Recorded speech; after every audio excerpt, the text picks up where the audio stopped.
સંતાન અંતારો યત્પાદાંબુજરેણ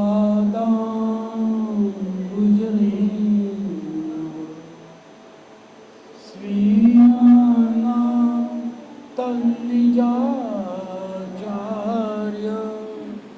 પ્રણમામિ મુહુર્મુહુઃ યદનુગ્રહતો જંતુ સર્વદુઃખાતિગો ભવેत् તમં સર્વદા વંદે શ્રીમદ્વલ્લભનંદ અજ્ઞાનતિમિરાન્ધસ્ય જ્ઞાનાંજલિશલાકયા ચક્ષુરુન્મિલિतं येन તસ્मै શ્રી ગુરુવે નમઃ નમામિ હૃદયશેષે લીલાચિરાબ્ધિશાયિનં લક્ષ્મીસહસ્રલીલાવિસેવ્યમાनं કલાનિધિં ચતુર્ભિશ્ચ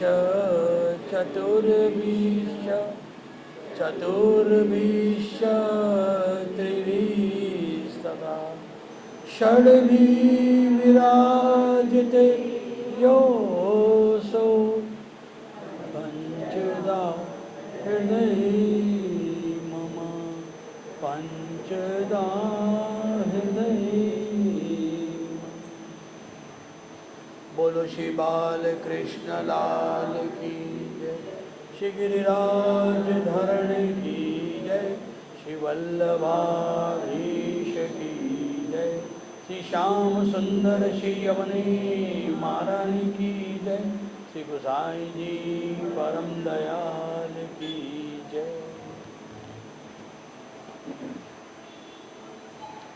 નમામિ હૃદયશેષે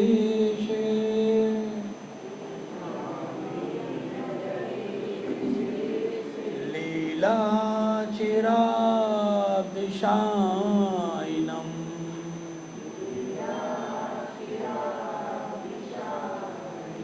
લક્ષ્મીસહસ્રલીલાભિ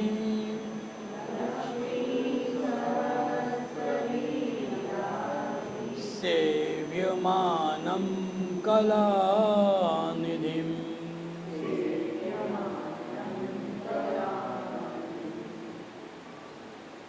પાંચમું સત્ર.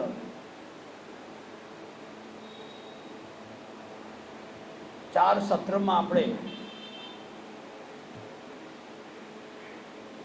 મંગલાચરણની ભૂમિકા જોઈ, એનો પ્રારંભ, પહેલું અને બીજું શ્લોક એના દર્શન કર્યા. શ્રી ગુસાઈજી રચિત પહેલું અને બીજું બંનેનું નિરૂપણ શ્રી ગુસાઈજીએ કર્યું છે. એના પછી આપણે ગયા સત્રમાં, ચોથા સત્રમાં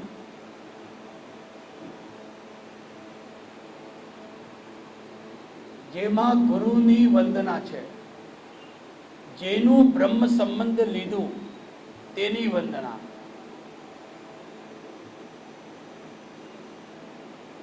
એનો રચયિતા કોણ, સંશોધન કરવાથી પણ એની માહિતી નથી મળતી. એટલે કોઈ શાસ્ત્રકારે ત્રીજા શ્લોકની રચના કરી અને આપણે હવે મંગલાચરણના ચોથા શ્લોકમાં પ્રવેશ કરીએ છીએ.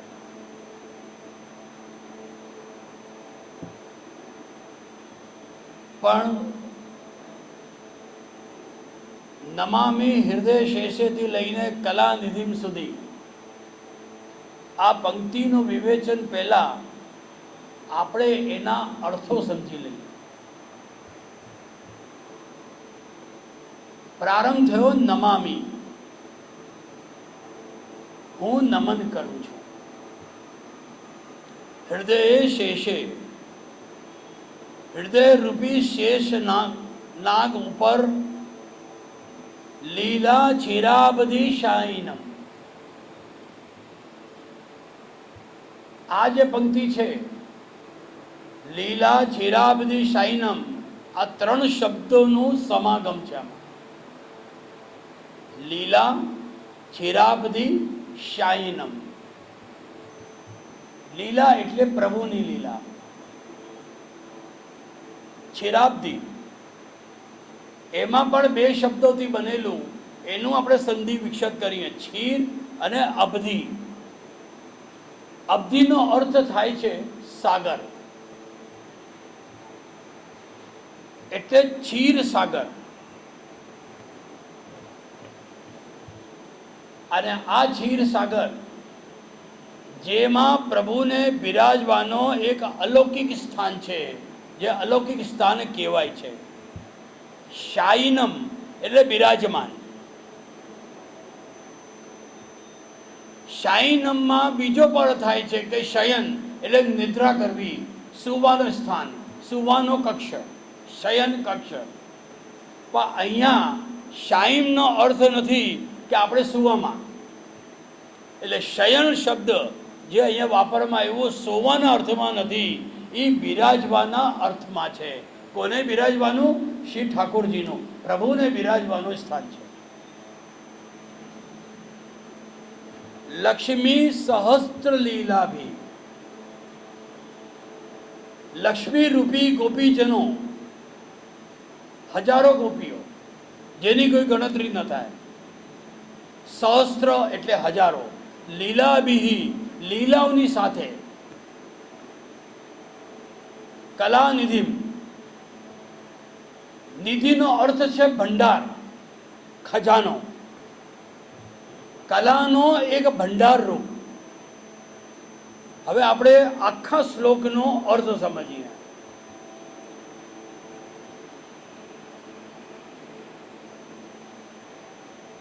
શ્રી મહાપ્રભુજી આ શ્લોકના અર્થે આજ્ઞા કરે છે કે મારો હૃદય જે છે એ હૃદય રૂપી શેષનાગજીની સૈયા જેવો છે, અને એ હૃદય લીલા રૂપી સાગરમાં આવેલો છે, એટલે લીલાઓથી ઓતપ્રોત છે. અને એના ઉપર કલાનિધિ એવા શ્રી ઠાકોરજીનો બિરાજમાન છે, બિરાજે છે. અને બિરાજે છે ત્યાં હજારો લક્ષ્મી રૂપી ગોપીજનો અસંખ્ય વિવિધ લીલાઓ દ્વારા, અનેક લીલાઓ છે ઠાકોર લીલામાં, નિકુંજના અંદર. તો વિવિધ લીલાઓ દ્વારા બધા શ્રી ઠાકોરજીની સેવા કરે છે, એટલે સેવામાં એ બધા તત્પર છે. શ્રી મહાપ્રભુજી કહે છે કે આવા અલૌકિક દર્શન કરીને આવા શ્રી ઠાકોરજીને હું નમન કરું છું, નમામી. અને આ શ્લોક શ્રી મહાપ્રભુજીએ 10મા સ્કંદના જો ભાગવત છે એ 10મા સ્કંદ અંદર જે સુબોધનીજી છે એ સુબોધનીજીની શરૂઆતમાં જે મંગલાચરણ રૂપી છે એના દ્વારા શ્રી મહાપ્રભુજીએ આ શ્લોક મૂક્યો છે. હવે શ્રી ગુસાઈજી શ્રી સુબોધનીજીના રહસ્ય સમજાવવા માટે એક નાનું ગ્રંથ ટિપ્પણીજીના રૂપમાં આપણા સામે મૂક્યું છે, જેના અંદર શ્રી ગુસાઈજીએ બહુ સુંદર રીતે આ રહસ્યનો નિરૂપણ કરવામાં આવ્યો છે. અને અહીંયા શ્રી મહાપ્રભુજી બહુ સુંદર રીતે એક બહુ તુલનાત્મક વસ્તુ આપણા સામે રાખે છે. શ્રી મહાપ્રભુજી કહે છે કે અલંકાર શાસ્ત્રોના શબ્દોમાં એક રૂપક અલંકાર પણ આવે છે, જે આમાં મૂક્યો છે, કે જેમાં શ્રી મહાપ્રભુજી સમજાવવા માંગે છે કે હે વૈષ્ણવ, મર્યાદા માર્ગમાં ભગવાન નારાયણ જેવો ધર્મ સ્વરૂપ છે અને એ સદાના માટે છે, જે ક્ષીર સાગરમાં બિરાજે છે. અને ક્ષીર સાગરમાં ભગવાન શેષ નાગ ઉપર સતત બિરાજે છે. અને શેષનાગ વેદનો સાક્ષાત સ્વરૂપ છે, અવતાર છે. ને આપણે ત્યાં શેષનાગ જે છે એ દાઉજીનું સ્વરૂપ કહેવાય છે. આપણે ત્યાં જે કૃષ્ણનું સ્વરૂપ છે. તો શેષનાગજી વેદના સાક્ષાત સ્વરૂપ છે, કારણ કે વેદમાં દાસ્ય ભક્તિ બતાવવા માટે આવેલી છે. વેદમાં જે વિચાર થયું કે જે દાસ ભક્તિનું નિરૂપણ થયું છે તે દાસ ભક્તિ આપણા સૌ જીવોને કરવાનું છે. એટલે ભગવાનની દાસ ભક્તિ કરવા માટે વેદ શેષનાગજીનો પણ સ્વરૂપ બન્યા છે. ક્ષીર સાગરમાં રહી અને ભગવાન શ્રી નારાયણ એના પર બિરાજે. ભગવાન શ્રી નારાયણની પત્ની સ્વામિનીજી લક્ષ્મીજી જે સતત શ્રી ઠાકોરજીની એટલે નારાયણની સેવા કરે છે, એમને ચરણમય સ્થાન મળ્યું છે. અને સ્વામીજી હોવાના કારણે ભગવાન શ્રી નારાયણને ચરણમાંથી જ્યારે વિનંતી કરી તો ચરણાર વિનંતી કાઢીને શ્રી લક્ષ્મીજીને હૃદયમાં સ્થાન આપ્યો. અને એ લક્ષ્મીજી શ્રી સ્વામી નારાયણના હૃદયમાં સતત બિરાજે.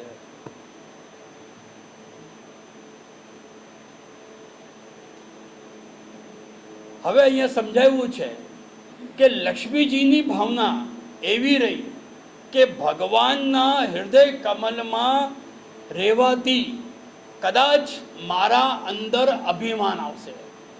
ઘણી વખત એવું બને છે કે બહુ અધિકાર મળી જાય ત્યારે આપણને અધિકારથી આપણને એક અભિમાન જાગી જાય, પ્રાઉડ થઈ જાય કાયમ સમથિંગ.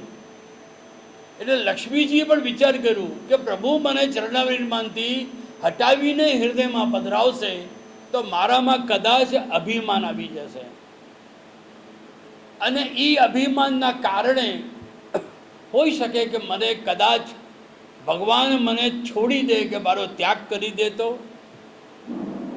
એના માટે દાસ્ય ભક્તિ કરવા માટે લક્ષ્મીજીએ ભગવાનની ચરણ સેવા કરવાનું પસંદ કર્યું. આપણે પણ દાસ્ય ભક્તિ કરીએ ત્યારે તુલસીજી આપણે ઠાકોરજીના ચરણાવિંદમાં પધરાવીએ. એટલે લક્ષ્મીજીએ વિચાર કર્યો કે મારે હૃદયમાં નથી બિરાજવું, મારે જે છે શ્રી ઠાકોરજીના ચરણારવિંદમાં બિરાજવું છે, કારણ કે દાસ્ય ભક્તિ કરવી છે. જો હૃદયમાં બિરાજવું તો મારા અંદર અભિમાન આવી જાય. તો હવે લક્ષ્મીજી ભગવાનના ચરણારવિંદમાં બિરાજવાનું પસંદ કર્યું. એટલે ચરણારવિંદમાં બિરાજ્યા અને બિરાજીને શું કર્યું કે સતત શ્રી નારાયણની ચરણ સેવા કરવા લાગ્યા. આ પ્રકારે ક્ષીર સાગરમાં શેષનાગની સૈયા ઉપર બિરાજીએ ભગવાન શ્રી નારાયણની ચરણ સેવા લક્ષ્મીજી કરી રહ્યા છે. અહીંયા શ્રી મહાપ્રભુજી આજ્ઞા કરે છે કે જે લક્ષ્મીજી મર્યાદામાં આપણે ચરણ સેવા કરે છે એ જે ભક્તિ છે એ મર્યાદા ભક્તિ છે. પરંતુ આવો જ અલૌકિક પ્રસંગ પુષ્ટિ ભક્તિમાં પણ આપણે સૌને કરવું છે. આપણે પણ એ પ્રકારની જ ભક્તિ કરવાની છે, પણ ત્યાં ભક્તિ મર્યાદા છે અને આપણે પુષ્ટિ ભક્તિ કરવી છે. તો આ પુષ્ટિ ભક્તિ ક્યાં બને? શ્રી મહાપ્રભુજી કહે છે કે વૈષ્ણવો, આ પુષ્ટિ ભક્તિ મારા હૃદયમાં બનશે. એટલે મારા હૃદયમાં રહીને એ ભક્તિ થઈ શકે છે. અને આ ભક્તિનો અનુભવ કોને કર્યું? સ્વયં શ્રી મહાપ્રભુજી કર્યું, શ્રી વલ્લભે કર્યું, એનો અનુભવ કર્યો. અને આ અનુભવ કરીને શ્રી મહાપ્રભુજીએ આપણા સામે આ શ્લોકમાં બતાવી રહ્યા છે. નમામી હૃદય શેષે. અહીંયા શ્રી મહાપ્રભુજી આજ્ઞા કરે છે કે મારો હૃદય જાને નાગજીનો, શેષ નાગજીની સૈયા છે. આપણે પણ ઘણી વખત ભાવના કરીએ છીએ કે મારા ઠાકોરજીને મારા હૃદય રૂપી શેષ નાગ ઉપર હું પધરાવું. એવી રીતે શ્રી મહાપ્રભુજી આજ્ઞા કરે છે કે મારા હૃદય એવો લાગે છે કે જાણે શેષ નાગજીની સૈયા હોય. પરંતુ શેષ નાગજીમાં મર્યાદા ભક્તિ છે અને શ્રી વલ્લભ આજ્ઞા કરી રહ્યા છે કે આપમાં પુષ્ટિ દાસ્ય ભક્તિ છે. આનાથી શ્રી મહાપ્રભુજીએ કેટલા ગ્રંથોમાં કૃષ્ણદાસ તરીકે પોતાનો પરિચય પણ કરાવ્યો. આપનો એક સ્વરૂપ આચાર્ય સ્વરૂપ પણ છે અને એક સ્વરૂપ આપનો કૃષ્ણદાસ તરીકે એટલે દાસી તરીકે પણ આપનું એક સ્વરૂપ છે. એના માટે ઘણી જગ્યા ઇતિ શ્રી કૃષ્ણદાસસ્ય શ્રી મહાપ્રભુજી પોતે લખે છે.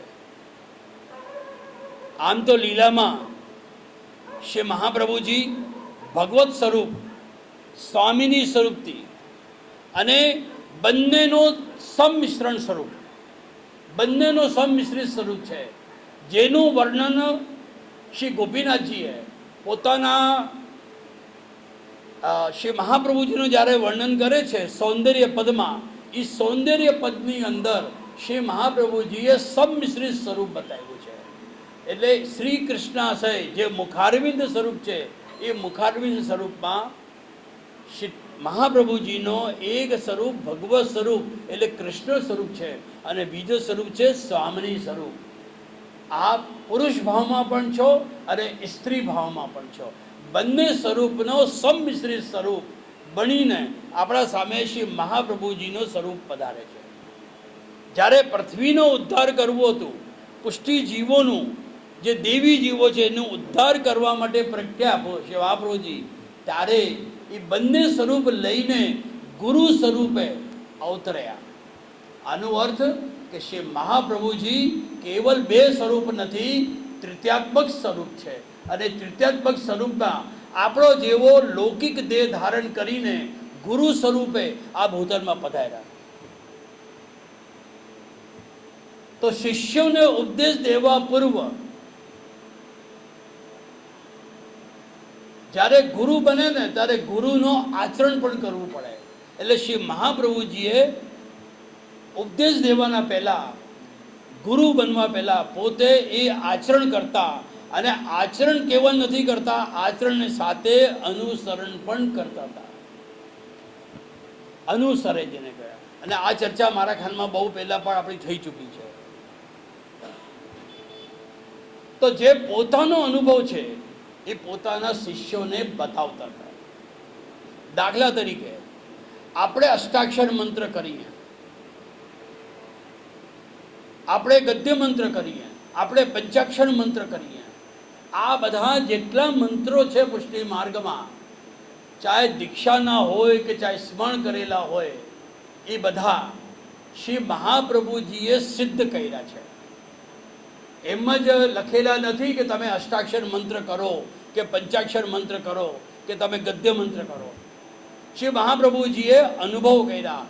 એનું વારંવાર આપણે એમ કહેવાય છે કે જેમ કોઈ વસ્તુનો અનુષ્ઠાન કરવાનું ત્યારે સિદ્ધ થાય, એવી રીતે શ્રી વલ્લભે પણ અષ્ટાક્ષર મંત્રને સિદ્ધ કર્યો અને સિદ્ધ કરીને આ ભૂતલ ઉપર આપશ્રીએ પ્રગટ કર્યો. અને પ્રગટ કરીને આપે પોતાના દેવી જીવો જે શરણે આવેલા છે તે દેવી જીવોને દાનમાં આપ્યું કે લે વૈષ્ણવ, તારે અષ્ટાક્ષર મંત્રનો સ્મરણ કરવું છે, તારે પંચાક્ષર મંત્રનું સ્મરણ કરવું છે, તારે ગદ્ય મંત્ર દ્વારા સમર્પણ કરવાનું છે. પછી આપણે પુષ્ટિ માર્ગના ઘણા બધા ગ્રંથો લખ્યા, જેમાં આપણે સોળદ ગ્રંથ આવે છે. તો એ સોળદ ગ્રંથમાં પણ શ્રી મહાપ્રભુજીએ જે અનુભવ કર્યા તે અનુભવ આપે મૂક્યા છે. એમ જ નહીં કે સંપ્રદાયને આગળ લઈ જવા માટે લઈ ગયા. હવે સમજો દાખલા તરીકે કે વિવેક ધૈર્ય આશ્રય જોયું, વૈષ્ણવની ધૈર્યતા જોઈ જીવોની, આપે એમનું વિવેક જોયું, એમનું છે ને આશ્રય જોયું, એ બધું વિચાર કર્યું કે હવે આમાં કેવી રીતે વૈષ્ણવતાને, વૈષ્ણવના અંદર વિવેકને સ્થાપિત કરવું છે, સ્થિર કરવું છે.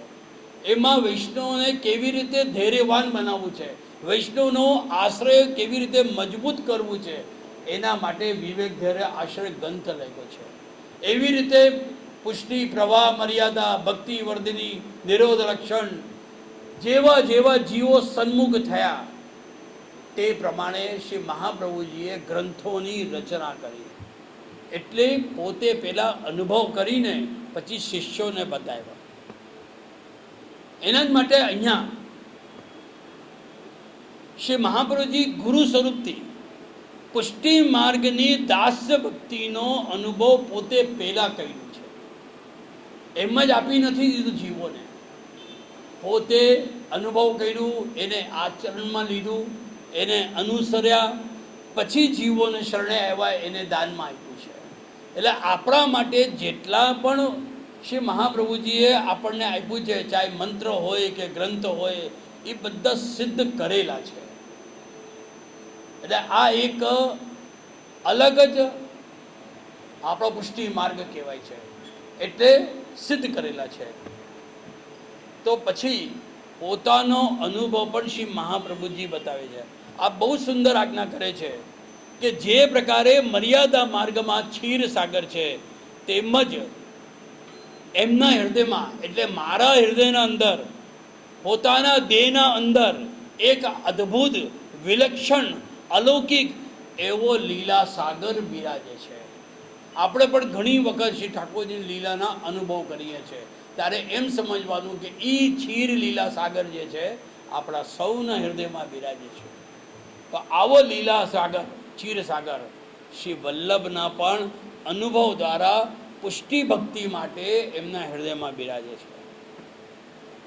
શ્રી વલ્લભ કહે છે કે વાલા વૈષ્ણવો, દરેક ભક્તના આંતરિક શરીરમાં વ્રજભૂમિ બિરાજે છે. પહેલો જે વ્રજ છે એ જેમ લૌકિકમાં આપણે જતા હોઈએ ને એવી રીતે છે, આધ્યાત્મિક જેને કહેવાય. અને આ આપણો જે આંતરિક શરીરમાં જે વ્રજભૂમિ છે એ અલૌકિક છે. તો અહીંયા શ્રી વલ્લભ કહે છે કે જે રીતે આંતરિક વ્રજભૂમિમાં એના આંતરિક 12 અંગ હોય છે, એવી રીતે વ્રજના અંદર પણ 12 વન છે. આપણા અંદર પણ 12 અંગ છે, એ 12 વનના સમાન છે. તો તે આંતરિક વ્રજભૂમિમાં ભક્તિરૂપી એમ નથી લાગતું કે જાણે શ્રી યમુનાજી સરિતા રૂપે બહી રહી છે. સાક્ષાત શ્રી યમુનાજી આપણા અંદર બિરાજી રહ્યા છે. શ્રી ઠાકોરજી વ્રજ ભક્તોની સાથે શ્રી યમુનાજીના કિનારે પેલા જે 12 વન છે, એ 12 વનમાં શ્રી યમુના જલના અનેક રસાત્મક લીલાઓ કરતા હોય છે. એવી રીતે અનુભવ શ્રી વલ્લભને પણ થાય છે. અને આ બધું શ્રી ઠાકોરજીની રસાત્મક લીલાઓ સાગર જે છે, ભક્તના આંતરિક દેહના અંદર વિદ્યમાન છે. પણ તે ભક્તિ આપણને પહેલા કરવી પડશે કે જે મહાપ્રભુજીએ આપણને પુષ્ટિ ભક્તિ બતાવી છે. અને કઈ બતાવી? જે આપના અંતર્મનમાં બિરાજે છે. એ અંતર્મનમાં બિરાજતું વ્રજ, એ બધું આપણા અંદર અનુભવમાં હોવું જોઈએ. આપ આજ્ઞા કરી રહ્યા છો કે મારો આંતરિક જો દેહ છે, મારો જે શરીર છે, એ સમસ્ત લીલા સાગરથી ભરેલું છે. કેટલા બધા કીર્તનોમાં પણ આવે છે. અને એના મધ્યમાં હૃદયરૂપી શ્રી ઠાકોરજી પણ સાક્ષાત ત્યાં બિરાજમાન છે. અને મારો હૃદય જે છે એ એક નિકુંજ છે, જેના અંદર હૃદયમાં ઠાકોરજી સાક્ષાત બિરાજે છે. શેષનાગજી ભગવત ભક્ત છે, અને એ શેષનાગજીના હૃદય ઉપર ભગવાન પોતે બિરાજે છે. એના માટે શેષનાગજીના હૃદયમાં એક ભક્તની નિકુંજ છે, એના અંદર શ્રી ઠાકોરજી બિરાજે છે. શ્રી મહાપ્રભુજી કહી રહ્યા છે કે મારો હૃદય પુષ્ટિ સ્વરૂપને બિરાજવા માટે બનેલું છે. એટલે પુષ્ટિ ભક્તની એક નિકુંજ રૂપ છે અને એમાં શ્રી ઠાકોરજી બિરાજમાન છે. ક્ષીર સાગરમાં બિરાજમાન શ્રી નારાયણ ભગવાનની સેવા એક લક્ષ્મીજી કરે છે. તો પુષ્ટિ સાગર જે છે, પુષ્ટિ લીલા સાગર, એમાં બિરાજમાન શ્રી ઠાકોરજીની સેવા અનેક બિરાજમાન ગોપીજનો કરે છે, સહસ્ત્ર ગોપીજનો કરે છે અને સતત એ સેવામાં છે અલગ અલગ લીલાઓ દ્વારા. આપણે જોયું છે ને આમાં કે નમામી હૃદય શેષે લીલા છેરાબધી શાયનમ લક્ષ્મી સહસ્ત્ર લીલા ભી સેવ્યમાનમ કલાનિધિ. આનો અર્થ કે પ્રત્યેક ગોપીજનો શ્રી ઠાકોરજીની સ્વામીની છે અને બધી લક્ષ્મીજીની સમાન છે. કદાચ હોઈ શકે કે લક્ષ્મીજીથી પણ અધિક હોય, કારણ લક્ષ્મીજીમાં મર્યાદા ભક્તિ છે અને ગોપીજનોમાં પુષ્ટિ ભક્તિ છે. હજારોનો અર્થ અગણિત, જેને ગણાય નહીં, કાઉન્ટ જ ન કરાય. અગણિત ગોપીજનો શ્રી ઠાકોરજીની સેવામાં એ તત્પર છે. છે કે સેવ્ય સંતોષ જનિકા સેવા. ઠાકોરજીને સંતોષ ક્યારે થાય? સેવા તો આપણે કરીએ છીએ, જગાડીએ છીએ, ભોગ ધરીએ છીએ, પોડાવી દઈએ છીએ, સ્નાન કરાવીએ, સુંદર શિંગાર પણ કરવા જઈએ. આપણો મન થાય કે આજે થોડો ભારી શિંગાર કરવા છે, કરી દીધું. એમાં ઠાકોરજીને કેટલો સંતોષ થયો અને આપણને પણ કેટલો સંતોષ થયો, એ એક પ્રશ્ન છે. શ્રી મહાપ્રભુજી કહે છે કે સેવ્ય, જેની સેવા તમે કરો છો, જે આપણા સામે બિરાજે છે, એ સેવ્ય. સંતોષ, તમારી સેવાથી એને કેટલો સંતોષ થયો. સેવા કરતા કરતા આપણે અડધી સેવા છોડીને બહાર ભાગીએ. આપણે સેવા અટપટી કરી, પાક ધરી દીધી પણ લડ ન ધરી, લડ ધરી તો આપણે શીશબોલ ન ધર્યું, કલગી ન ધરી, કલગી પછી એક નકી શિરપચ કરીને કલગી મૂકીને ચંદ્રિકા ધરી નહીં, એટલે અધૂરા શિંગાર. સંતોષ જનિકા સેવા. શ્રી મહાપ્રભુજી કહે કે વૈષ્ણવ, જેની તું સેવા કરે છે ને, શિંગાર કરતા વખતે, સ્નાન કરાવતા વખતે, જગાડતા વખતે, ભોગ ધરતા વખતે, પહોળાવતા વખતે તને અનુભવ થવો જોઈએ. આનો અર્થ કે તને સંતોષ થવો જોઈએ કે ના, આજે ઠાકોરજી સુંદર લાગે છે. બસ સૈવ સંતોષ જનિકા સેવા. જ્યારે આપણને સંતોષ થશે ને, ત્યારે એમ કહેવાશે કે મેં ખરેખર સેવા કરી. અને જો તમે કચાશ રહી ગઈ સેવામાં, મનમાં રહી ગઈ, તો સમજી લેજો કે સંતોષ નથી થયો, એટલે એ દિવસ આપણી સેવા થઈ નહીં. ઠાકોરજીની સેવામાં આપણે સકડી ભોગ ધરીએ, ન ધરાય, નથી ધરી શકતા, તો મનમાં ખેદ રહે કે મેં સકડી આજે ધરી નથી ઠાકોરજી, મારી સેવા જે છે કેવલ મિશ્રી ભોગથી જ ચાલે છે, એટલે ત્યાં સંતોષ નહીં થાય. તો ત્યાં આ સૂત્ર લાગુ ન થાય. સેવ્ય સંતોષ જનિકા સેવા. શ્રી વલ્લભે આજ્ઞા કરી કે જે પ્રકારની તું સેવા કરે છે વૈષ્ણવ, તારે સેવામાં સંતોષ થવો જોઈએ, એટલે સેટિસ્ફેક્શન. તને સંતોષ થશે તો ઠાકોરજીને પણ સંતોષ થશે કે ના, મારા જીવે મારી સેવા કરી. દીકરો સંતોષ કરે ત્યારે માને શાંતિ મળે છે કે ચાલો મારો દીકરાને સંતોષ થયો. એવી રીતે ઠાકોરજીને સંતોષ ક્યારે કરાવી શકીએ કે સેવામાં આપણને સંતોષ થાય તો ઠાકોરજીને સંતોષ મળે.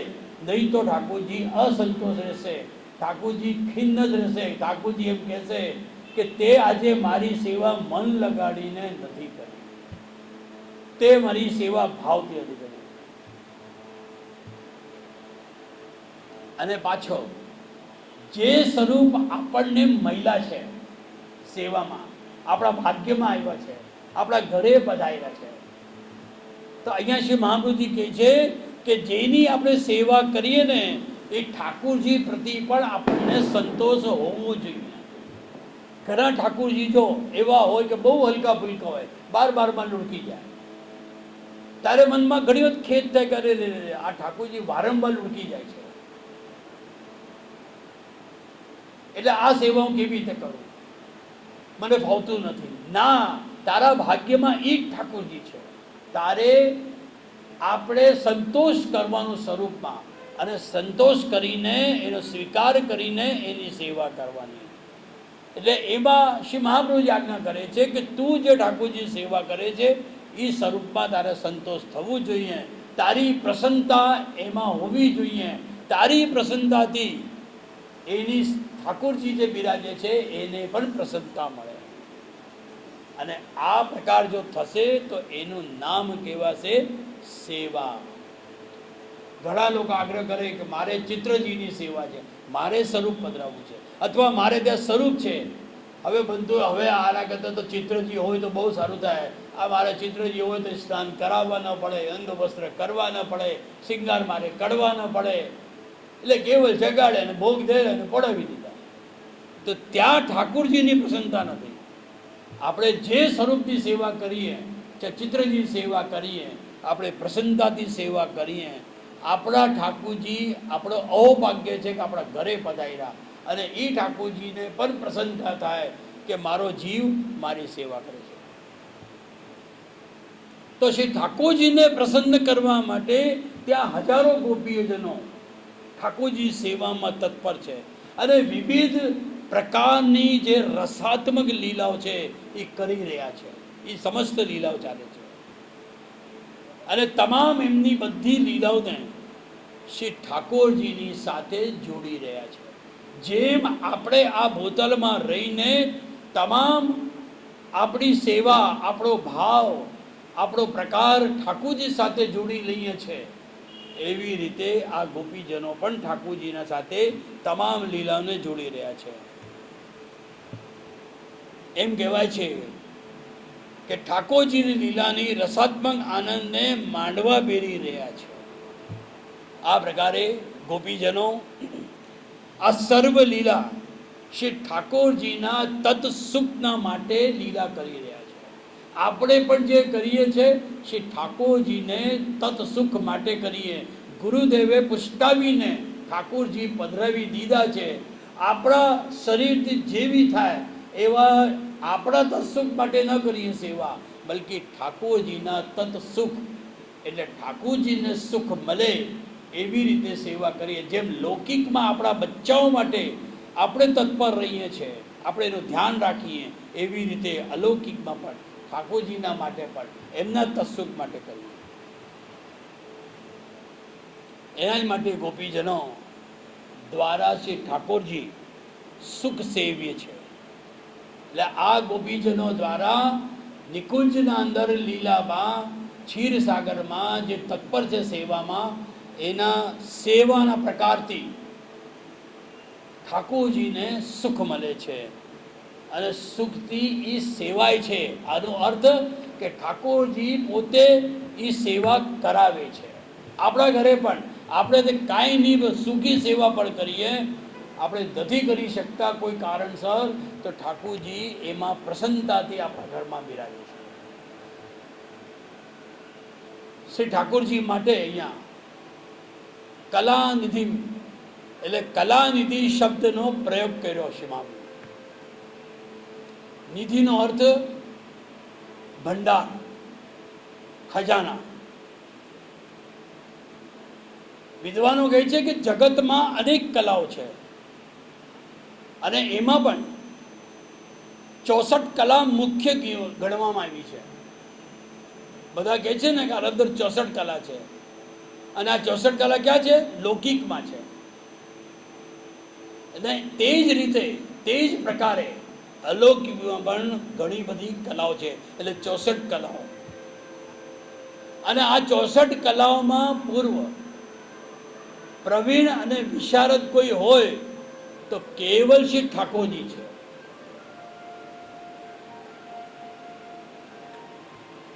કલાવિદ એને કહીએ, કલા વિશારદ કહીએ, અને કલા પ્રવીણને કહીએ. કહેવાય છે ને કે આ જેમાં આ બધા હોય એને રીઝાવવા માટે બહુ કઠિન છે, આપણા માટે અઘરું છે. બહુ મોટો સંગીતકાર હોય અને વિચાર કરે કે કોઈ એક સાધારણ મનુષ્યને હું રીઝાઉં પોતાના સંગીતના દ્વારા, પણ સાધારણ મનુષ્યને સંગીતનો જ્ઞાન જ નથી. સંગીતકાર તો મોટો છે, એના અંદર તો ઘણી બધી કલાઓ છે, અલગ અલગ વાજિંત્ર વગાડવાની, સુરોની બધું જ્ઞાન છે, પરંતુ સાધારણ મનુષ્ય હોય એને પોતાના સંગીત દ્વારા એ રીઝાવી નથી શકતો. તો અહીંયા શ્રી મહાપ્રભુજી સમજાવે છે કે ગોપીજનો જેટલી છે એ બધી એવા જ કલાના નિધિ, એવા કલાના નિધિને વિવિધ લીલાઓથી, અલગ અલગ પ્રકારની લીલાઓથી અને પોતાની કલાઓથી શ્રી ઠાકોરજીને રીઝાવે છે. યશોદાજીએ પણ કૃષ્ણને ભોજન કરાવવા માટે, સ્નાન કરાવવા માટે, તૈયાર કરવા માટે, ગોચારણ કરાવવા માટે અનેક લીલાઓ છે, એના માટે અનેક રીતેથી રીઝાવ્યા છે. એવી રીતે ગોપીજનો પણ પોતાની લીલા અને કલાઓ દ્વારા શ્રી ઠાકોરજીને રીઝાવે છે. અને રીઝાવવામાં શ્રી ઠાકોરજી એ ગોપીજનો પર એટલા પ્રસન્ન થઈ જાય છે કે રીઝાઈ જાય છે, માની જાય છે. એવા તો કેટલા જ પ્રસંગો છે રાધા અને કૃષ્ણના વચ્ચે અને શ્રી યમુનાજી વચ્ચે ગોપીજન બનીને ઠાકોરજીને રીઝાવે છે. શ્રી ઠાકોરજી ગોપીજનોની વિવિધ કલાઓને માંડે છે, એટલે સ્વીકાર કરે છે અને પ્રસન્ન થાય છે. અને આ સમગ્ર લીલા શ્રી મહાપ્રભુજી પોતાના હૃદયમાં અનુભવ કરી રહ્યા છે. અને આ લીલાને અનુભવ કરવા વાળા એવા શ્રી ઠાકોરજીને શ્રી મહાપ્રભુજી નમન કરે છે. નમામિ હૃદયે શેષ. અહીંયા એક સ્વાભાવિક છે કે થોડાક મનમાં એક પ્રશ્ન ઉઠશે. તો પહેલો પ્રશ્ન આ શું છે કે આ શ્લોકમાં શ્રી મહાપ્રભુજીએ શ્રી કૃષ્ણ, ગોવિંદ, ગોપાલ, માધવ એવા નામ ત્યાં ઉચ્ચાર્યા નથી, એટલે બોલ્યા નથી. નમામિ હૃદયે શેષે લીલા ચિરાબદી શાયનમ લક્ષ્મી સહસ્ત્ર લીલાભી સેવ્યમાનમ કલાને. એટલે ક્યાં પણ ઠાકોરજીનું નામ શ્રી મહાપ્રભુજીએ રાખ્યું નથી. તો પ્રશ્ન થશે તો આટલી ગુપ્તતામાં શ્રી મહાપ્રભુજીએ કેમ વાત કરી? આટલું બધું ગુપ્ત કેમ રાખ્યું? નામ લઈ લેવું હતું. પણ અહીંયા વિદ્વાનો લખે છે કે 3 શબ્દનો ઉચ્ચારણ આપણા શ્રી વલ્લભે કર્યું છે. 3 શબ્દ કયા કયા છે એનો પ્રયોગ કર્યો વિશ્લેષણનો. પહેલું છે લીલા ચિરાબદી શાયનમ, બીજો છે લક્ષ્મી સહસ્ત્ર લીલાભી સેવ્યમાનમ, અને ત્રીજો છે કલાનિધિ. આ 3 વિશ્લેષણનો ઉલ્લેખ આપણે શ્રી વલ્લભે કર્યો છે. હવે આ 3 વિશ્લેષણને આપણે સમજીએ. અને એમાં પણ એક વિશેષ્ય પૂર્ણ પુરુષોત્તમ પરાર્થ પર સચ્ચિદાનંદ ભગવાન શ્રી કૃષ્ણ જ છે એવો વર્ણન આપણને આમાં મળે છે. તો વિદ્વાન કહે છે કે તો પછી શ્રી મહાપ્રભુજીને શ્રી કૃષ્ણનું નામ કેમ નહીં ઉચ્ચાર્યો? એનું કારણ શું છે? શ્રી ઠાકોરજી અને શ્રી મહાપ્રભુજી ધર્મનું સ્થાપન કરવા માટે પૃથ્વી ઉપર પ્રગટ્યા છે. આપણા બંનેનું ભૂમિ પર પધારવું એનું કારણ આ જ છે કે ઠાકોરજી અને શ્રી મહાપ્રભુજી કેવલ પૃથ્વી ઉપર પધારવાનું કારણ ધર્મનું સ્થાપન કરવા માટે. ધર્મશાસ્ત્રોમાં એવી આજ્ઞા મળે છે કે પતિને પત્નીનું નામ લેવાનું નહીં અને પત્નીને પતિનું નામ ન લેવાનું. એનું નામ બોલીને ઉચ્ચારણ સાથે બોલાવવાનું નહીં. પ્રાચીન સમયમાં રીત હતી, આજના મોડર્ન સમયમાં નથી.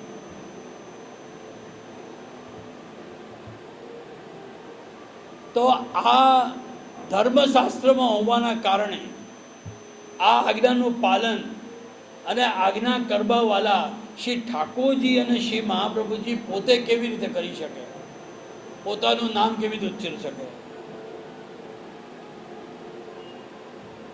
અને પોતે જો આચરણમાં લે, એને અનુસરે, તો એમને જોઈને, એટલે શ્રી ઠાકોરજીને અને ગુરુદેવ એટલે આપણા શ્રી વલ્લભને જોઈને જગતના લોકો જેટલા છે એ આચરણમાં લેશે, એને અનુસરશે. એનો કેમ કહેવાય છે કે એને સ્વીકારશે કે આપણા ગુરુનું નામ નથી લેવાનું, આપણે આપણા પતિનું નામ નહીં લેવાનું. આપણે ત્યાં દીકરાનું પણ નામ પહેલાં લેવામાં નહીં આવતું હતું. બડે કો બુલાવો, છોટે કો બુલાવો, મજલે કો બુલાવો. એના માટે બેટીજીઓને પણ રાજા કરીને આપણે બોલીએ છીએ. અને વલ્લભ કુલના બાળક હોય તો જે શ્રી બોલીએ, બાવાશ્રી બોલીએ, મારાશ્રી બોલીએ, પિતા ન હોય તો મારાશ્રી બોલીએ. તો આપણે નામ નથી લેતા. બહુ અંજાન હોય એને કહેવું પડે ત્યારે આપણે નામ લઈએ, આપણે શબ્દનો વાપરીએ કે હું મારા ગુરુને ત્યાં જાઉં છું. જેમ અમારા પરેશભાઈ બેસા છે અહીંયા, પોતે ગુરુજી શબ્દ બોલે, મને બહુ ગમે. પોતાના ગુરુનું નામ ન લે, એનાથી શું થાય? આયુષ વધે. આપણે આપણા પતિનું નામ ન લઈએ એનાથી આયુષ વધે, પત્નીનું નામ ન લઈએ તો એનું આયુષ્ય વધે. એટલે એક મર્યાદા પણ છે. તો બીજા લોકો પણ આ પ્રકાર જો શ્રી મહાપ્રભુજી રાખ્યું, શ્રી ઠાકોરજી રાખે છે, તો એનાથી જગતના જે જીવો છે એને સ્વીકારશે, એને અનુસરશે. એમ કહેવાય છે કે સુખદેવજીના હૃદયમાં સાક્ષાત બિરાજીને શ્રી ઠાકોરજી સ્વયં આખી દસમસ્કંદની કથા કહી. એટલે સુખદેવજી કહે છે કે હું કથા નથી કરતો, ઠાકોરજી કરાવે છે. એટલે ઠાકોરજી ભાગવત કરે છે, કથા કરે છે. કારણ કે ભગવાનનો ચરિત્ર ભગવાન જ બોલી શકે. એક સાધારણ મનુષ્ય કે સંસારી જીવ જે છે એ ન બોલી શકે. અને રહી વાત અંતરની જે વાતો છે, એ અંતરની વાતો કોણ કરી શકે? કેવળ શ્રી ઠાકોરજી કરી શકે. અથવા આપણે પણ આપણી કોઈ વાત કરવાની તો બીજો એની વ્યાખ્યા ન કરી શકે. આપણે કહી શકીએ કે હૃદયમાં શું છે, સ્વરૂપ શું છે. એટલે અહીંયા પણ શ્રી ઠાકોરજીએ સુખદેવજીના હૃદયમાં બિરાજીને દસમસ્કંદની કથા કહી. અને એ કથા ઠાકોરજી જ્યારે કરે છે એના માટે રાધાજીનું નામ ત્યાં આવ્યું નહીં. જોઈ લો, કોઈ પણ જગ્યા શ્રી રાધાજીનું નામનો ઉચ્ચારણ કરવામાં આવ્યો નહીં. અને રાધાજીનો જ્યારે ઉલ્લેખની વાત આવી ત્યારે ગોપી શબ્દથી ત્યાં ઉલ્લેખ કરવામાં આવ્યો. એટલે કહેવામાં આવ્યું કે ગોપીજનો, ગોપીઓ, એટલે રાધાજીના માટે ઉલ્લેખ કરવા માટે ગોપી શબ્દનો પ્રયોગ શ્રીમદ ભાગવતમાં થયો. એવી રીતે શ્રી મહાપ્રભુજી પણ સ્વામિની સ્વરૂપ છે. અને એ જ ભાવથી શ્રી સુબોધજી લખી આપે. શ્રી સ્વામીજી શ્રી ઠાકોરજીના હૃદયમાં સારી રીતે જાણી શકતા હતા. એટલે શ્રીમદ ભાગવતમાં આમ કહેવાય છે ને કે શ્રી ઠાકોરજીના હૃદય બહુ સારી રીતે જાણી શકતા હતા. તો શ્રીમદ ભાગવતમાં શ્રી ઠાકોરજીનો હૃદય પ્રગટ થયો છે. એટલે દસમ સ્કંદ શ્રી ઠાકોરજીનો હૃદય છે. એના માટે આપણે કદાચ બીજા સ્કંદમાં આગળ પાછળ થઈ જઈએ, પણ જ્યાં દસમ સ્કંદની કથા હોય ત્યાં દસમ સ્કંદની કથા સાંભળવા માટે આપણે તત્પર બની જઈએ છીએ. આપણે આગ્રહપૂર્વક જઈએ છીએ, બધું કામ મૂકીને કે ચાલો આજે દસમ સ્કંદની કથા છે અને શ્રી ઠાકોરજીનો જન્મ થવાનું છે, આપણે પ્રાગટ્યમાં જરૂર આપણે સંમિલિત થશું. એટલે એ ઠાકોરજીનો હૃદય છે. એના જ માટે આપના હૃદયમાં જે બિરાજે છે લીલાઓ, તો અહીંયા ટીકાકાર કહે છે કે આપના હૃદયમાં બિરાજતી લીલાઓને શ્રી સ્વામીજીના સિવાય બીજો કોણ કહી શકે? એના જ માટે શ્રી સ્વામી સ્વરૂપ શ્રી મહાપ્રભુજી શ્રી સુબોધજી લખે છે, નમામિ હૃદય સે લીલા ચિરાબદી શાયનમ લક્ષ્મી સહસ્ત્ર લીલા ભી સેવ્ય માનમ કલાનું. તો સુબોધજી આપ લખે છે અને ત્યારે તે ધર્મશાસ્ત્રોની આજ્ઞાનું પાલન કરે છે. બહુ સમજવા જેવું છે. અહીંયા શ્રી ઠાકોરજી એટલે શ્રી મહાપ્રભુજી પોતાનો જે સ્વામીની સ્વરૂપ છે એ સ્વામીની શ્રી ઠાકોરજીના નામનું ઉચ્ચારણ નથી કરતા. એના માટે આ પંક્તિમાં શ્રી મહાપ્રભુજીએ કૃષ્ણ, ગોવિંદ, માધવ આ ઠાકોરજીના તમામ નામો છે તેનો ઉચ્ચાર કર્યો નથી. પરંતુ આ ત્રણો વિશેષણ પૂર્ણ પુરુષોત્તમ શ્રી કૃષ્ણને જ લાગુ પડે છે એવો ભાવ આપણે આમાં કરવાનું છે અને આ નિશ્ચિત છે. હવે આપણને સમજાવે છે આ શ્લોકના અંતર્ગત કે એમના ઘણા બધા અવતાર, અંશા અવતાર, ગુણા અવતાર, કલા અવતાર હો, કોઈ પણ દેવી દેવ હોય, કોઈને પણ આ વિશ્લેષણ લાગુ નથી પડતો. એના માટે અહીંયા કોઈ પણ પ્રકારનો વૈષ્ણવ આપણા અંદર સંદેહ રહેતું નથી, એટલે શક આના અંદર પેદા થતો નથી. આ શ્લોક શ્રી કૃષ્ણના માટે જ છે, કોઈ અન્ય દિવ્ય તત્વ માટે નથી. આ એક નિશ્ચિત છે, આ આપણે માની લેવાનું, સમજી લેવાનું. આ તો પહેલું પ્રશ્ન થયો. હવે બીજો પ્રશ્ન. અહીંયા ટીકાકાર કહે છે કે શ્રી મહાપ્રભુજીને પોતાના હૃદયમાં જે અનુભવ થયો, લીલા છીરાબધી શાઈનમ, જે અનુભવ થયો, જે લીલા સતત ચાલતી હતી, આ રહસ્ય સેના માટે પ્રગટ કર્યું. આમ તો આપણે કહીએ છીએ કે પ્રગટ કિએ રસ જાય. કોઈ દિવસ પોતાના આનંદની વાત બીજા જીવ સામે કરવાની નહીં. પોતાનો આનંદ પોતે રાખવાનો, પોતાનો અનુભવ છે એ પોતાના પાસે રાખવાનો. તો પ્રગટ કિએ રસે જાય. તો પછી શ્રી મહાપ્રભુજીએ આ રસ આપણા સામે કેવી રીતે રાખ્યો? એનું કારણ શું? અલૌકિક સાનુભાવ, અનુભવ જે પણ થયો હોય એ આપણે કોઈ દિવસ કરવું ન જોઈએ. તો મહાપ્રભુજીને આ સાનુભાવ અને અનુભવ બધું આ જગતના દેવી જીવોના સામે રાખવાનું કારણ, એનું કારણ એક જ છે કે આ 10મા સ્કંદની જે કથા છે ને, હૃદય તો છે જ, પણ નિરોધ લીલાનો સ્કંદ કહેવાય છે. નિરોધ, એમાં અવરુદ્ધ, જે સામે પક્ષ છે એમાં અવરુદ્ધ થઈ જવાનું, એ નિરોધ લીલા. એટલે નિરોધ અવસ્થા દરેક જીવમાં આવી જોઈએ. તો આમાં શ્રી મહાપ્રભુ સમજાવે છે કે ભગવાન શ્રી કૃષ્ણની આ 10મા સ્કંદમાં નિરોધ લીલા છે. નિરોધનો અર્થ પાછો આપણે સમજીએ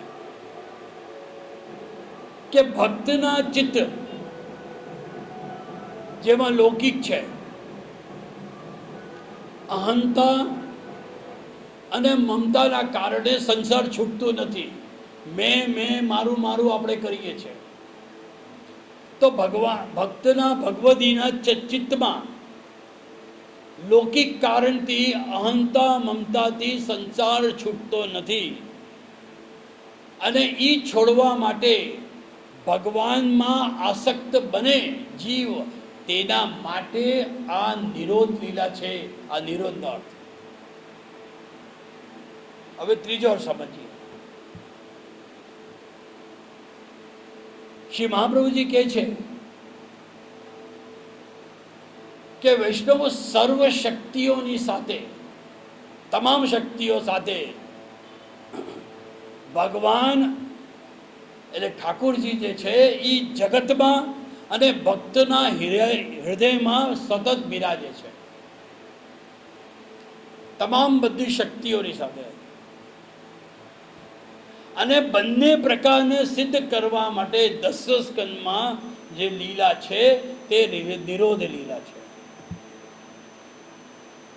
તો આ 10મા સ્કંદ નિરોધ લીલા છે.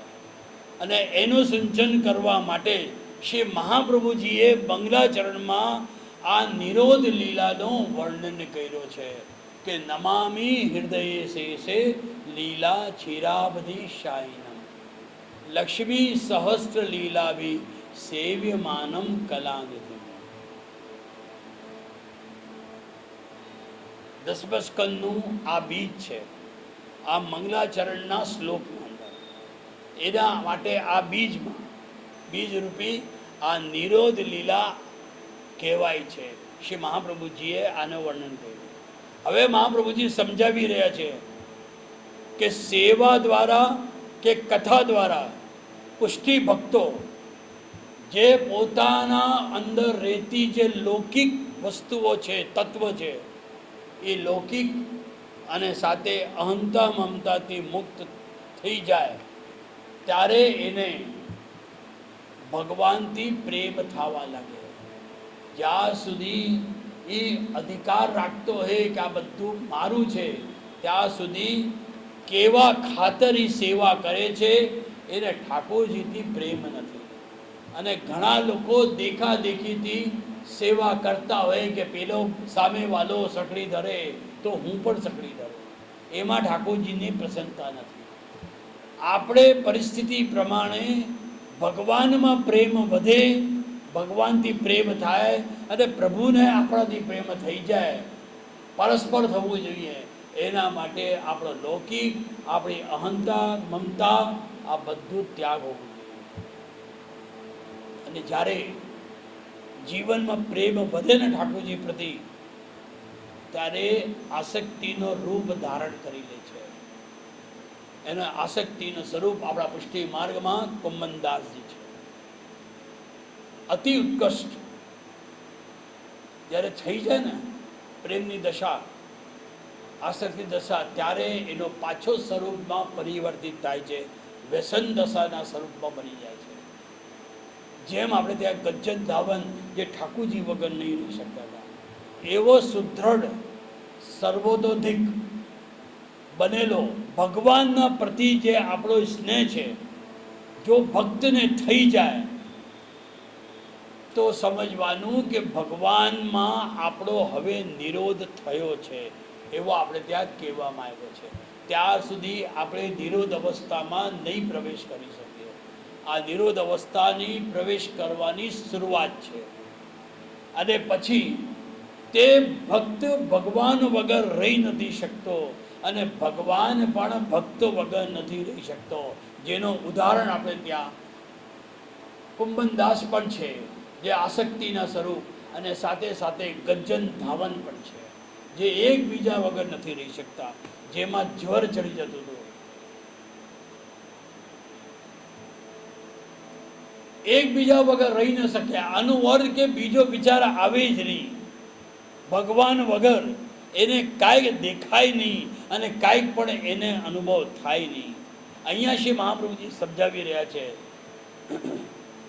કે જ્યારે ભક્તને, હે વૈષ્ણવ, તને જો આ નિરોધ થઈ જાય, ભક્તના નિરોધ થઈ જાય, ત્યારે એના અંતરચક્ષુથી, એના અંતઃકરણમાં ભગવાનની તમામ લીલાઓનો અનુભવ થવા લાગે છે.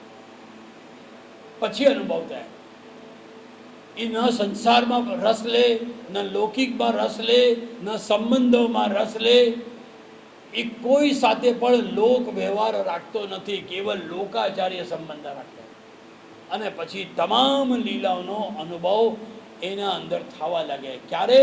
કે જ્યારે એની નિરોધ અવસ્થા આવી જાય, એના અંતરચક્ષુથી, એના અંતઃકરણમાં ભગવાનની તમામ લીલા. ઉદાહરણ છે આપણે ત્યાં સૂરદાસજી. સૂરદાસજી ચર્મચક્ષુથી અનુભવ નહીં કરી શકતા હતા, પણ અંતરચક્ષુથી સતત અનુભવ કરતા હતા. ભાઈ અબ ગિરધર સો પહેચાન, આ ચીજ સ્વામીએ કેવી રીતે ગાયું જ્યારે એની નિરોધ અવસ્થા આવી. અબ મેં બહોત નાચો ગોપાલ ક્યારે ગાયું સૂરદાસજીએ? જ્યારે એમના અંતરચક્ષુના દ્વાર ખુલી ગયા, અંતઃકરણમાં એમને અનુભવ થયા અને તમામ લીલાનો અનુભવ કરતા એ નિરોધ અવસ્થામાં પ્રવેશ કરી ગયા. ત્યારે શું અવસ્થા પેદા થાય, શું અવસ્થા બની જાય? એ લીલાના અંદર એ સતત ઠાકોરજી સાથે જ ક્રીડા કરતો હોય છે, ઠાકોરજી સાથે જ વ્યવહાર કરતો હોય છે, રમતો હોય છે. એક પ્રકારથી ઠાકોરજીને સાથેનો વ્યસન થઈ જાય. તમે બોલાવો તો એ બોલે નહીં, જવાબ ના આપે. આનું અર્થ આ છે, કોઈ પણ પ્રકારનો એનું ભાન ન રહે. એનું ઉદાહરણ છે આપણે ત્યાં પરમાનંદ દાસનો એક પદ છે, બહુ સુંદર છે. હરી તેરી લીલા કી સુધી આવે, કે હે પ્રભુ, શ્રી મહાપ્રભુજી સામે જ બિરાજે છે અને વિનંતી કરે છે કે હે વલ્લભ, આપના અંદર જે લીલા ચાલે છે તેની સુધી આવે મને, એટલો મને પણ અનુભવ થાય. કમલ નૈન મોહન મૂર્તિ, કે મન મન ચિત્ર બનાવે. કબહુક નિબિડ તિમિર આનિંગન, કબહુક પીક સૂર ગાવે. અહીંયા શ્રી મહાપ્રભુજી 3 દિવસ સુધી દેહાનું અનુસંધાન ન રહ્યો અને પરમાનંદ દાસને પણ અનુભવ 3 દિવસ સુધી થયો. પહેલા દિવસે એ વૃંદાવન પહોંચી ગયા અને વૃંદાવનમાં શ્રી ઠાકોરજી અને સ્વામીજીની સતત પ્રેમની લીલા, એમાં શ્રી વલ્લભ મગ્ન છે. અને પોતે પણ પરમાનંદ દાસને એમ લાગ્યું કે હું પણ એક ગોપી બનીને આ લીલામાં છું. અનેક ગોપીજનો જ્યાં છે. કબહુગ સંભ્રમ કવાસી કવાસી કહીએ સંગ મિલહિલ ઉઠી ધાવે. કબુગ નૈન મુંદી ઉર અંતર મની માલા પહેરાવે. અહીંયા બીજી દિવસે સુર પરમાનંદ દાસને એમ લાગ્યું કે શ્રી વલ્લભ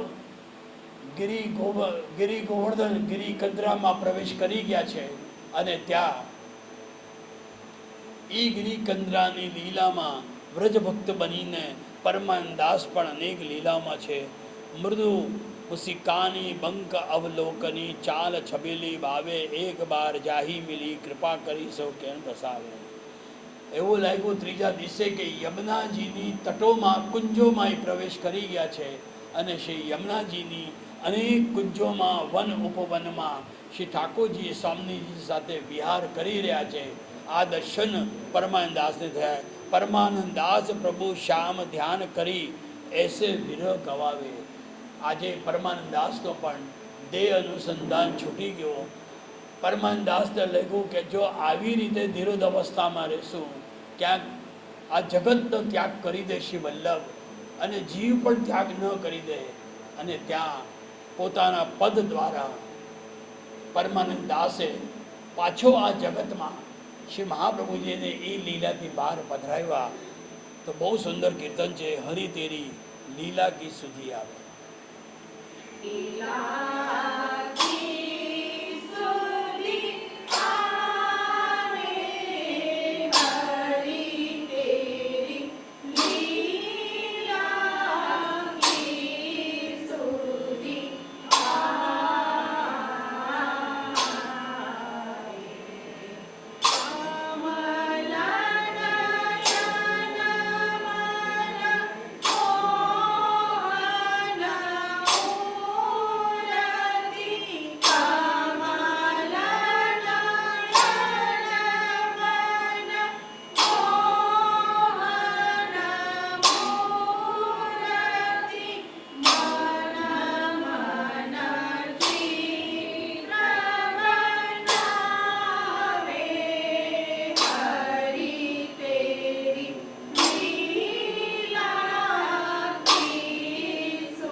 कैसे विरह गवावे, हरि तेरी लीला की सुधी आवे। આવી નિરોધ સ્થિતિ આ પુષ્ટિ માર્ગનો ઉચ્ચતમ પરમ ફલ છે. એમ કહેવાય કે ઊંચામાં ઊંચી દશા જેને કહેવાય. આપણો લૌકિક શરીર છે, જો શ્રી વલ્લભ કૃપા કરે તો અલૌકિક શરીર બને, અલૌકિકતા આવે. અને જ્યારે અલૌકિકતા આવે ને ત્યારે જ આપણા અંદર નિરોધ અવસ્થા આવે, પછી પ્રભુ પ્રવેશ કરી જાય. એના જ માટે શ્રી મહાપ્રભુજી આપણને શીખાવ્યું કે હે વૈષ્ણવ, તારા હૃદયને તું શેષનાગ જેવો બનાવો, જેમાં પ્રભુ બિરાજી શકે. અને પ્રભુ બિરાજે એવો નિકુંજનો એક સ્થાન તારા હૃદયમાં તેનું નિર્માણ કર. આપણા અંતર દેહને, આપણા આંતરિક દેહ છે જે બહાર દેખાય એની શરીર, જે અંદરનો શરીર છે, પ્રભુની લાયક, લીલા લાયકને સાગર જેવો બનાવી આપણે, કે જેમાં પ્રભુ બિરાજી શકે. આનો અર્થ એ વૈષ્ણવ, તું તારા અંદરથી અભિમાનને બહાર કાઢ. દયારામે તો બહુ સુંદર કીધું છે ને કે વૈષ્ણવ નથી થયો તું રે, વૈષ્ણવ નથી થયો તું રે, સિદ્ધ ગુમાનમાં તું ફરે છે. પહેલા તું વૈષ્ણવ તો બન. ઠાકોરજીને પધારવું છે પણ અભિમાન છોડતા નથી ને આપણે, એટલે ઠાકોરજી ક્યાંથી પધારે? અને પછી કહીએ કે અમને અનુભવ થતો નથી, અમને મજા નથી આવતી સેવામાં, પણ અભિમાન છે. ભગવાન કહે કે તો કુર્સી તો એક જ છે તારા અંદર, એમાં તું અભિમાનને બહાર કરશે તો હું આવીને બેસીશ ને. એટલે અહીંયા મહાપ્રભુજી આજ્ઞા કરે છે કે પ્રભુની લીલા લાયક આપણે હૃદયને સાગર જેવું બનાવીએ. અને એમાં શું કરવાનું? એવો બનાવ્યા પછી પ્રભુ જ્યારે બિરાજી જાય ત્યારે એ પ્રભુની સેવા માટે વિવિધ લીલાઓ દ્વારા, કલાઓ દ્વારા આપણે સેવામાં તત્પર બનીએ કે હવે મારે સેવા કરવી છે.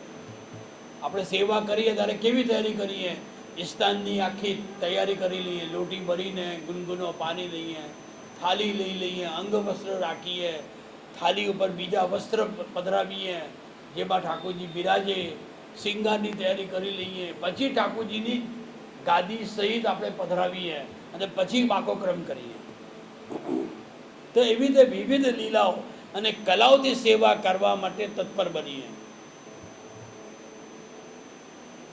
તો વિદ્વાનો કહે છે કે આવું જો થશે ને જીવનમાં, તો આપણો આ જન્મ, જેમાં આપણે જન્મ લીધું છે મનુષ્યરૂપ, આ જન્મ અને આપણી જે આત્મા છે, બંને વૈષ્ણવો કૃતાર્થ બનશે.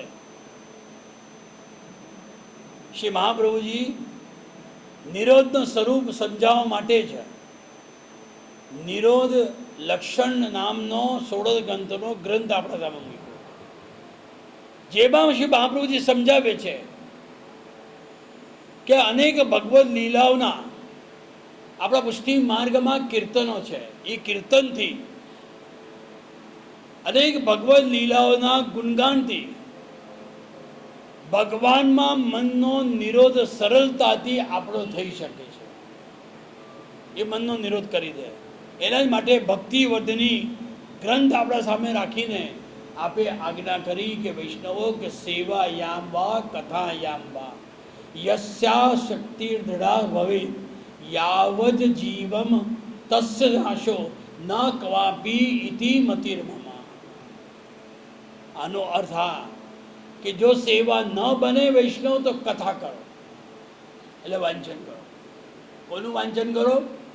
આપણા જે ભગવદીઓ થઈ ગયા એવા 84 વૈષ્ણવ, 252 અષ્ટસખા, અનેક વચનામત, આ બધા વાંચવાનું, એમનો જીવન સમજવાનું અને એ જીવન સમજીને એ ભગવદીઓના ચરણની રજ પણ આપણા અંદર આવી ગઈ ને હૃદયમાં, તો સમજો કે આપણો આ જન્મ સફળ થયો. પછી સેવા કરવાનો આનંદ આવે. તો જ્યારે વૈષ્ણવ કથા દ્વારા કે સેવા દ્વારા ભગવાનમાં પોતાનો દ્રઢ આસક્તિથી આપણે જોડવાનું છે. સેવા કરવા જઈએ તો કથા એના માટે કરવાની છે કે આપણે કોની સેવા કરીએ છીએ. આપણા સામે તો મૂર્તિ છે, પુષ્ટાવ્યા કે નથી પુષ્ટાવ્યા. પુષ્ટ કર્યા તો હવે આ સ્વરૂપ કયું છે? બાલકૃષ્ણજી છે, નવનીત પ્રિયાજી છે, મદન મોહનલાલજી છે, શ્રીનાથજી છે, ગોવર્ધનનાથજી છે, કયો સ્વરૂપ બિરાજે છે? પછી જો સમજી લઈએ તો દ્રઢ આસક્તિ એમાં જોડાય છે. ત્યારે શું બને છે? ત્યારે એ આસક્તિથી આપણે સેવા કરીએ, પૂર્ણ સમર્પણ થઈ જાય સ્વરૂપ સમજીને, કે સ્વરૂપથી ઓળખાણ થવી જોઈએ. આપણે વગર ઓળખે સેવા કરીએ, સેવા ન કહેવાય, એટલે પ્રભુ પછી શું થાય? શ્રી મહાપ્રભુજી વચન આપે છે કે કોઈ દિવસ વૈષ્ણવ તારો નાશ નહીં થાય, કોઈ દિવસ તારો બગાડ નહીં થાય, અને કદાચ એવું પણ બને કદાપી કોઈ પણ પ્રકારની સંભાવના રહેતી નથી. શું સંભાવના નથી રહેતી? કે આપણને બીજો જન્મ લેવો ન પડે. કેમ કે સંસાર ભોગવવા માટે આપણે સંસારમાં આવ્યા, અને આદિ વ્યાધિ ઉપાધિ જોઈને આપણે ઠાકોરજીને આજ વિનંતી કરી, વ્રજ વાલુ રે વૈકુંઠ નહીં આવું. પ્રભુ મારે પાછો સંસારમાં નથી આવવું. બહુ આદિ છે, વ્યાધિ છે, ઉપાધિ છે, ક્લેશ છે, પ્રપંચ છે. પ્રભુ આપના ચરણારવિંદમાં રહો, આપની લીલામાં રહો. પણ ક્યારે શક્ય છે આ? કે જ્યારે આપણે અહંતા મમતાનો ત્યાગ કરીને સેવા દ્વારા ને કથા દ્વારા સમજીને આપણે ભગવત સેવામાં ઓતપ્રોત બનીએ, ત્યારે નિશ્ચિત આપણો કોઈ દિવસ નાશ નહીં થાય, અને પાછો આપણને સંસારમાં જન્મ ન લેવું પડે, જન્મ મરણના ફેરામાં આપણે પડવું ન પડે. એના માટે શ્રી મહાપ્રભુજી કહે છે કે વૈષ્ણવ તારા અંદર તો નિરોધનો જન્મ આપો. શ્રી મહાપ્રભુજી આપણને સમજાવી રહ્યા છે કે આપણે સૌ આપણા પોતાના હૃદયના અંદર જે લૌકિક વાસનાઓ છે, એ તમામ લૌકિક વાસના અને જે તમામ દુર્ગુણો છે, બીજાના માટે ખરાબ વિચારવાનું, બીજાનું આપણે શ્રી નથી જોઈ શકતા, બીજાનો કોઈ ઉત્કર્ષ જોઈ નથી શકતા. હે વૈષ્ણવ, તારે તમામ એવા દુર્ગુણો જે તારા અંદર મેલ રૂપ છે, એ મેલ જ છે ને, એટલે ગંદકી છે,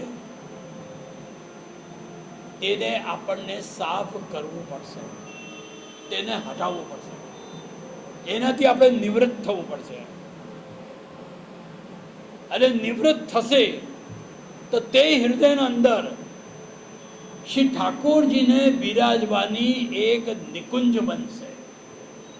જેમ આપણને ગંદકી પસંદ નથી, દુર્ગંધ આવતી હોય, સાફ સફાઈ વાળું ઘર ન હોય, બેસવાની જગ્યા ન મળે આપણને કેવી રીતે ત્યાં ઊભા રહેવાનું મન થાય, એવી રીતે ઠાકોરજી પણ આપણા હૃદયરૂપી દ્વાર પર આવીને ઊભા છે અને કહે છે કે અરે તારા અંદર કેટલા બધા દુર્ગુણો છે ને વાસનાઓ છે, આ તો બધું કાળ, આ હટી જશે તો હું પ્રવેશ કરું.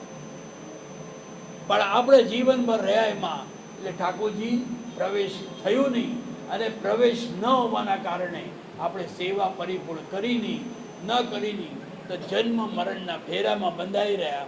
આપણે આ જન્મમાં સેવા ન કરી, ચૂકી ગયા, કંઈક ઓછું વધતું થઈ ગયું, 19-20 રહી ગયું, તો આપણે બીજો જન્મ પાછો વૈષ્ણવ કુટુંબમાં લઈએ અને લઈને પાછી આપણે સેવા કરવાની છે. તે જન્મમાં પણ ન થયો તો ત્રીજો જન્મ લેવો પડે. તો આપણે એવી કોશિશ કરવાનું શ્રી મહાપ્રભુ સમજાવી રહ્યા છે કે તારા અંદર રહેલી લૌકિક વાસના દુર્ગુણોના જે મેલ ભરેલા છે એને તારે સાફ કરવું પડશે, અને ઠાકોરજીને બિરાજવા લાયક એવી તારી નિકુંજ બનાવવી પડશે. તારા હૃદયમાં વૈષ્ણવ નિકુંજનો રસ સાગર તો બિરાજ જ છે, પણ એના અંદર આ બધા તત્વોને કાઢવું પડશે. તો આવા હૃદયમાં બિરાજતા શેષ સૈયા ઉપર બિરાજમાન પ્રભુને આપણે સૌ મળીને નમન કરીએ, વંદન કરીએ.